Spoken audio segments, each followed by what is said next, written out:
Hi everyone, welcome back to my channel. Hello. I originally came home for some business meetings, and while I was home, had time to catch up with a very good friend, Dr. Clayton Johnson. So I said we're gonna pull out the camera and do a video. Yeah, let's do it. Often I mention in the work, I love to see Black women doing the work. However, when I see Black men doing the work, it like really melts my heart. So I said, Dr. Clay, pull up on me. Okay. So Pull up on me. Dr. Clay, tell the people what exactly it is that you do. Very simply put, I'm the director of training and development at a rehabilitation facility located in the San Fernando Valley. Prior to that, I was a therapist. I was a therapist for about 3 years. And during that time, I went back to school to receive my doctorate in psychology with emphasis in organizational development. And ever since then, I've been consulting for small agencies, nonprofits in particular. And then I also do various trainings with the county and the state. Look at that. Come on, Dr. Johnson. I'd like to ask for myself and the people, what brought you to the work? Often when I see Black people in the work, we have a specific, we want to provide services and supports to our people. Makes sense. Also, it's sometimes a deeper backstory to what brought us to the work. I think the bigger picture to what brought me to the field, it's very simply put, is the fact that growing up, I had a lot of people in my life that wanted to see me succeed and do well. I had a lot of support through sports, through church, and just my family. And one of the things that brought me to the field was I wanted to be that voice for young people that look like me. That was what initially brought me to the field. And then where I stand today, what helped me transition was being a therapist. I think you can be that voice. But then what I was realizing was there were a lot of systemic barriers for Black and brown families in particular that is very difficult to fight as a therapist or from that standpoint. So therefore I said, well, what if I took on the responsibility of training and consulting with the agencies that were influencing the therapists and setting the policies and procedures for the therapists that a little more influence and authority to change some things that will eventually impact those disenfranchised families and Black and brown youth. So Capacity building. That is what got me here to where I am today. But yes, capacity building. So stepping away, Dr. Johnson, from the direct service clinician role to doing more of the capacity building as a trainer. Yeah. What shift have you been able to see within the individuals and the organizations that serve both Black and brown youth?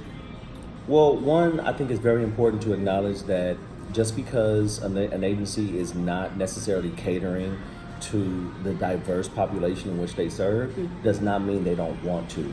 A lot of the times, what I've noticed is because they're not aware. And when you're Black and brown, you may want to necessarily say, no, everyone's aware. Everyone's aware of what's going on because they see what's in the news, they see, what's on social media, but that is such an illogical stance to take because we only know what we're exposed to. We only know what we're exposed to. And when the day-to-day workings of your life are not consumed with Black and brown issues and the disenfranchised families that so many people are exposed to it and a part of, when you're not exposed to that, you don't know. You don't know. And the thing about it is, it's when I come in, it's my job to educate and to provide a space to where they can create systems that serve specifically those populations. So you have seen the shift. So you're saying professionals who may not look like the population they serve, no prior experience, exposure working with these populations, we're giving them a pass. Historically, Black and browns, it's in the news today. You can't go anywhere without seeing there's children in the border in cages. It's the 400th year of slavery. They're saying year of the return. All this with the professionals you're working with, there's no intentional work done prior to your training. So, is there an interest for a level of humility where it's like, I haven't had these experiences because I am a person of privilege. Yeah. And I've done X, Y, Z to become as much as I can be immersed in the politics or the day-to-day or the historical events, traumatic events that have happened to people of color, particularly black and brown, that I'm participate in your training and move forward. So with that, have you been able, just long story short, have you been able to see a shift with people that come with no prior experience or experience working with the people people in the population they're serving, black and brown, professional experience, personal experience? What has been the shift with those people? Long story short, I'll get what's been the shift, because it's like, historically, you know what's going on. You can look on the news, you see what's going on. This current administration, hot mess. I think at the end of the day, it's a multi-layered thing. It's no cut and dry answer, and the multi-layer piece, one of the pieces to it is a lot of the times you don't see what you don't want to see. What you don't want to see, you don't have to. Can I tell you my favorite quote? What is that? They act like they don't know. They don't know. They know what they don't know. They know. Got you. That was a mouthful, but I feel you. But here goes the thing. When it comes to, and the reality of it is, I know that when I'm there, when I'm sitting there, or anyone like me, or anyone that comes in to consult with or to do a training on, they're there for a reason. Now, now I always ask a question. Am I here because you want to see change? Or am I here because this is a requirement? Because those are two different services. And starting out in this side of the field, I mean, I have a decision to make at that point. Do I want to just get this money? Do I want to get this check because they just need it for a requirement? Or do I want to reject that because it's not going to serve the bigger picture? So a lot of the times when I ask that question, they will say the right thing, which is, no, we want to make changes. And I say, okay, cool. So after this training, what are the next steps? And you want to basically come from a place of inquiry to ask them to ask them what are the next steps, so that planning can take place, so that systemic change they understand it's in order. A level of accountability with requesting your services. That's it. Okay. But you're absolutely correct. To say that you don't know, that is just irresponsible, especially if you're serving these families. To say that you don't know or you're not aware, I believe a lot of that is a choice. At the same time, I also believe that if they're not, when I say the leader, I'm saying the leaders of these organizations, if they're not challenged to do different and to have diversity and inclusion, they're not going to, because that will challenge their comfort zone. Agreed. And the best way it was put to me was, when it comes to diversity and inclusion, it was said, diversity is being invited to the party, and inclusion is being asked to dance at that party.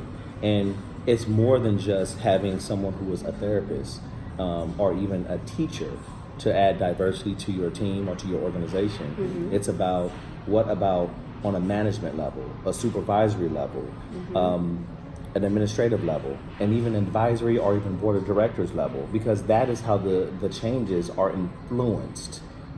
And then when you get to that level of the board of directors, administrative, now you have the authority to actually inflict change. So that's the push that myself and so many other people, yourself included, are really fighting for, which is that the ability to have not just a voice or influence, but authority to inflict change on these systemic barriers for Black and brown people. Absolutely. I know in the work I'm doing, part of my mission is to impact policies for systemic change. I say I'm a change agent. Makes sense.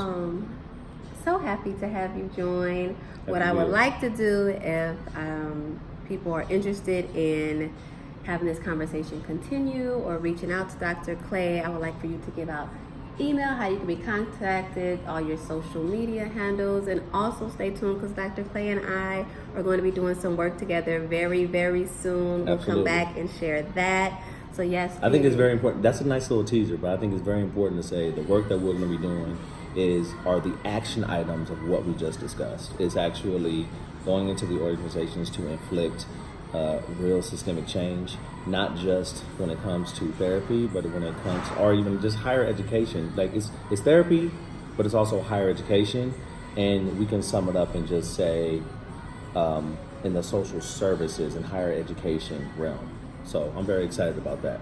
let the people know how you can be contacted, Dr. Very, Johnson. very simple. You contact me via email at Better Choices CG. And the Better Choices, make sure you put the S at Choices, and Better Choices CG. CG is consulting group at gmail.com. Better Choices CG at gmail.com. Okay. Well, thank you for tuning in. More to come. Excited.